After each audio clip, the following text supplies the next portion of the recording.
Today I'm really excited because I'm doing something different, making conversation type video.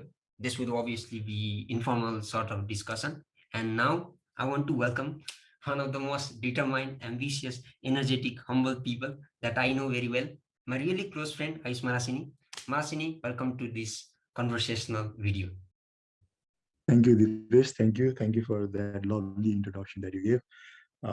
Thank you for having me. It's really great that you have started this YouTube channel, and I hope it grows along the way. I want to thank you again because you were the one who have, suggested me to do something like this. And I'm really grateful to have you as my friend. And yeah, I think this was clearly your idea to do something like this. And you are the one first person whom I have started. So yeah. And so since we Yeah, don't want to make this longer, I think we should go towards what we want to talk right away. So what do you think? Shall we start? yeah, So okay.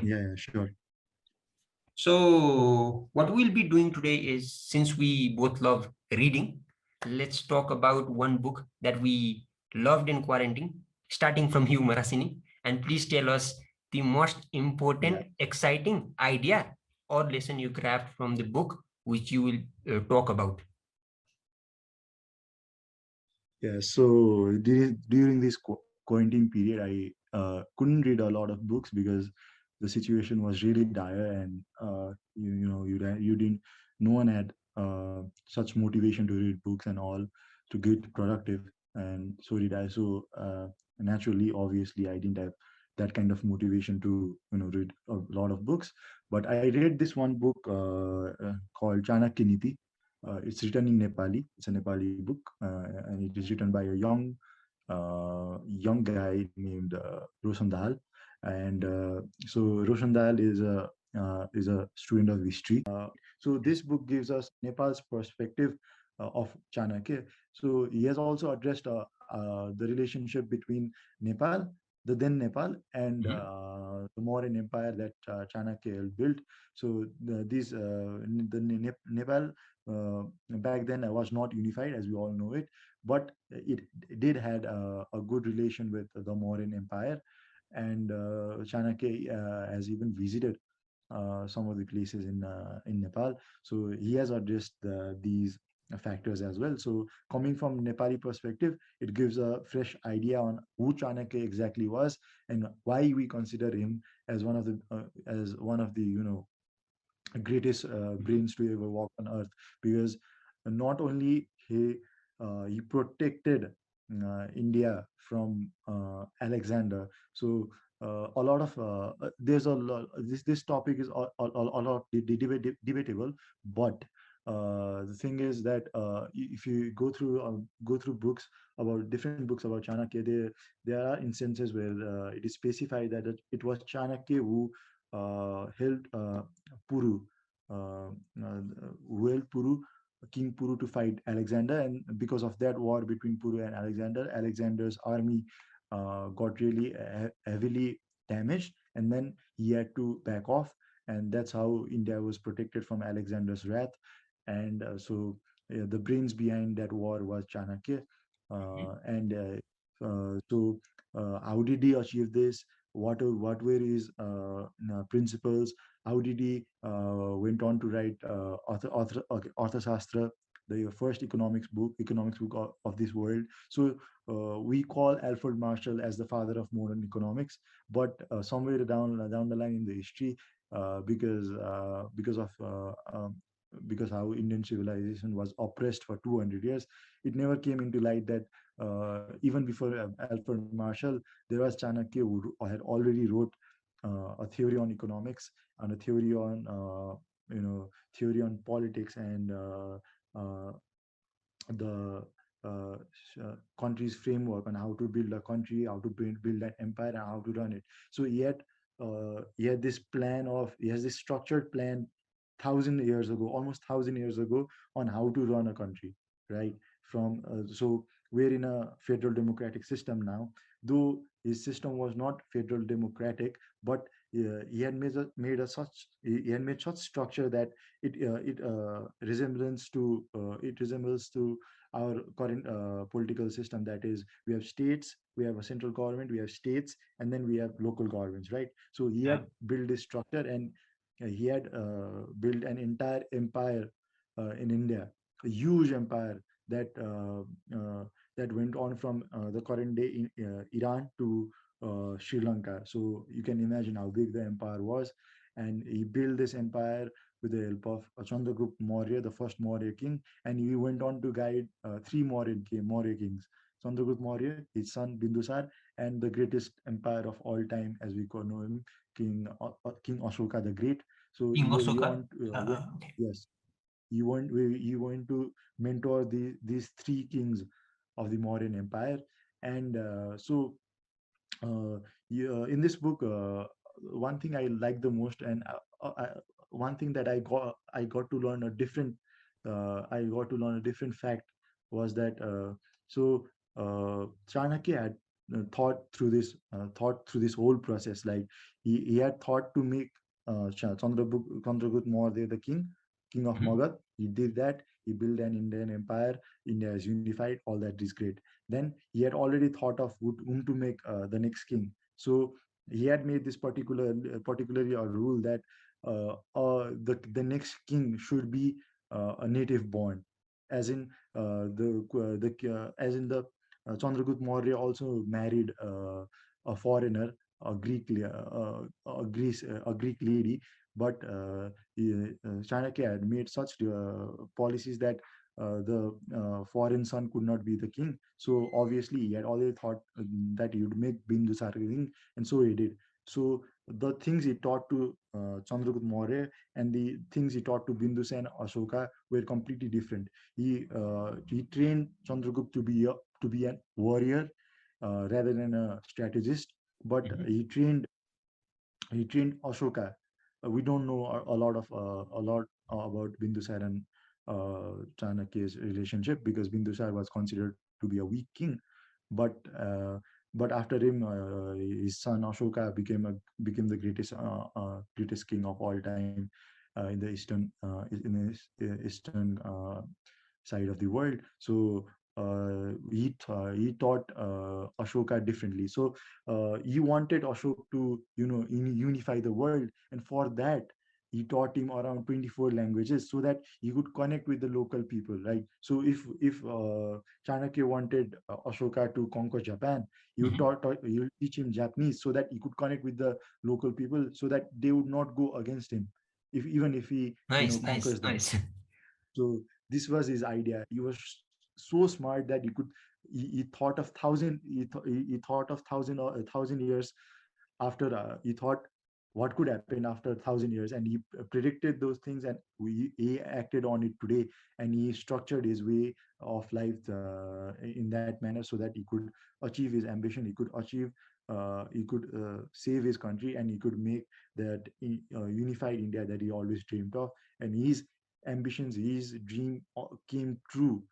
And it's so fascinating to to realize that, to even think, to imagine that a person of such kind was there 1,000 years ago, where technology wasn't so advanced, but he had so much of knowledge that he could overthrow a king out of his sheer will, and put on a new king, and then establish a whole new establish an empire which is considered to be the greatest in the world. So yeah, so this book talks about the fascinating life of Chanakya and his economic principles.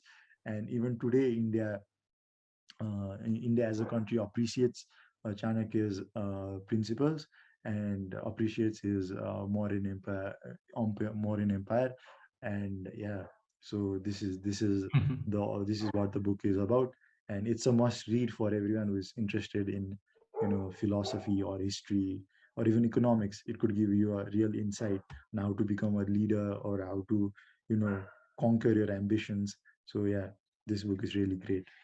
I really love the way you explained it so beautifully. Like in this limited time, like I got almost a lot about Chanakya just from this 5 minutes, I think, like which I've never known. Like one thing that stuck in my mind while you were talking was something that you said. Like you said that Chanakya was really clever and smart enough that he could predict 1000 year of the future, and he did something about mm, it. Can you tell me what yeah. he did and what type of prediction he did? It, So, so these are all. So let me tell you, these are all mythologies that I'm going to tell. There's no particularly a fact or a book that is written on it, but Mhm, these are myth that is going around for several for centuries now, for almost, you know, since the time Chanakya left this earth, and his Mauryan Empire got out of existence. So he advised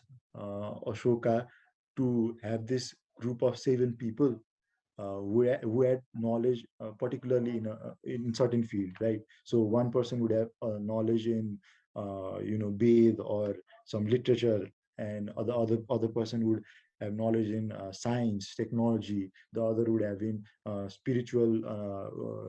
Other would have knowledge in spiritual ways. So he advised Ashok to have these 7 people, and then even today there are rumors, or there is a myth that these people were immortals, and they are called seven men again, 7 immortals of Ashoka. So, and 7 immortals of Ashoka, and then it is said that they till now they roam around the world. So this is just the myth, but those who have studied Chanakya metaphorically say that he predicted what would happen in 1,000 years. He could predict what would happen in 1,000 years and act accordingly. But not only metaphorically, he could actually do that. That's why I think you know, he advised Ashok to form these seven group of these 7 immortal men, and spread them all around the globe, uh, so that they could do something. I don't know what their objective is. Why are they roaming around the world? Why were they formed particularly? But this is just a myth.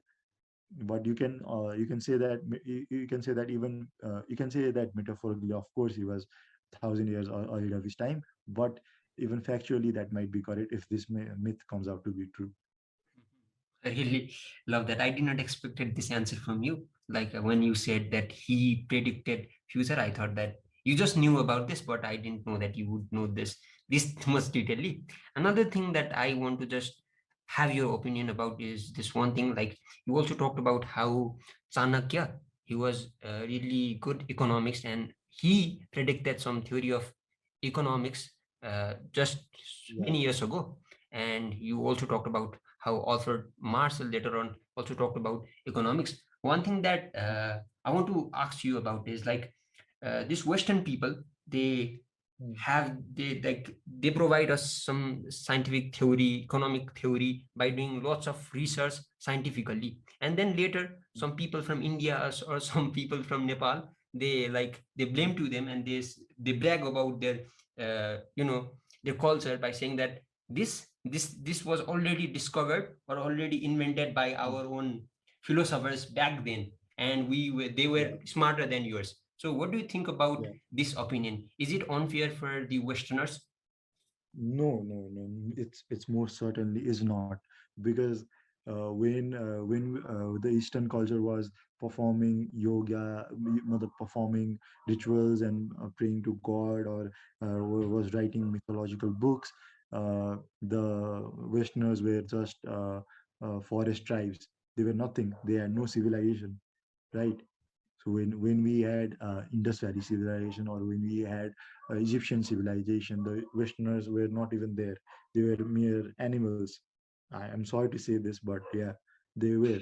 So it's fact.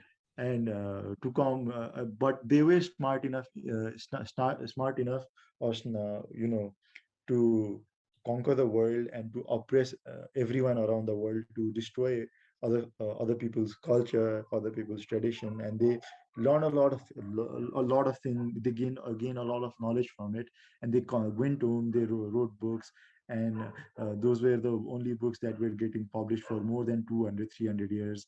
And they altered history. They told people that we did this, we did that, but those things were happening a lot before they even thought of it, right? They even thought of it, right? So it's not it's not fair. We could say that it's not fair to us rather than them, because they gain this knowledge about economics, about science and technology, about uh, other spiritual stuffs from us, and they do not give any credit to us, and they disregard us, saying that we're developing countries just because we lag behind 500 years, 200 to 200 years, because of their oppression and because of their cunningness to conquer the world. So it's not fair to us, not to them. Yeah.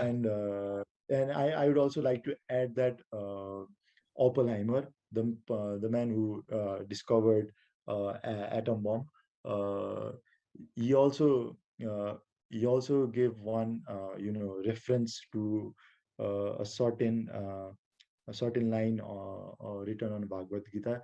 I don't exactly remember the line, but he was inspired by Bhagavad Gita, and he was inspired by it. And we know that Bhagavad Gita in Mahabharat, nuclear weapons and atom bombs or nuclear nuclear weapons were common, and but we consider them as myths. But he was inspired from that book, and he says one line while he was reading out his paper on a certain conference, I think. So yeah, so Vishnu, it is fair to say that we it is fair to say that we were oppressed. So that's why our culture, our traditions were not able to come up, but they gained knowledge from us, and they went home and bragged about all this stuff.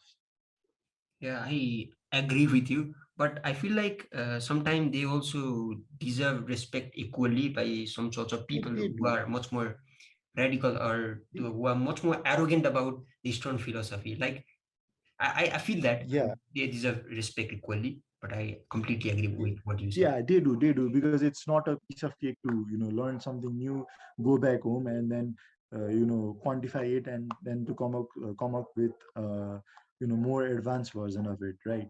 So Yeah, Chanakya's economics, let's take an example, right? Take an example. So Chanakya's economics was relevant at his time. It was not yeah, relevant in the modern world. So yeah, it needed reforms, it needed certain changes. Though this might be true or not be true, I don't know. Alfred Marshall has not mentioned that he gained knowledge of economics from Chanakya, and I'll not say that. But even if he did, right?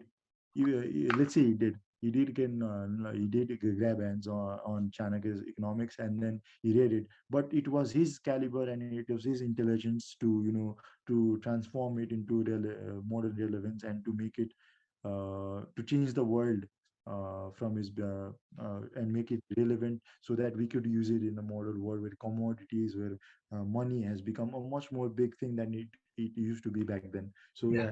we have to give credit to them, but we also have to remember where the roots are, where did it originate from, and they should also give credit to where it was originated, right? So the credit should go both the ways. I really admire how, like, you are a science guy, you love science, and then also you love this Eastern philosophy. You respect our root, you respect our culture, and I really want to admire this character of yours. I think this is something that we all should have, and this would not limit us from having lots of limitation. Like if we just believe on modern science, and if we don't believe on some sort of Eastern philosophy, I believe that there might be some sort of limitation in our life. That's what I believe. And the person that you are, the character that you have, I think you will limit that limitation. That's what I think. And I really appreciate the way you explain the book, the way you explain my question. Thank you, Marasini.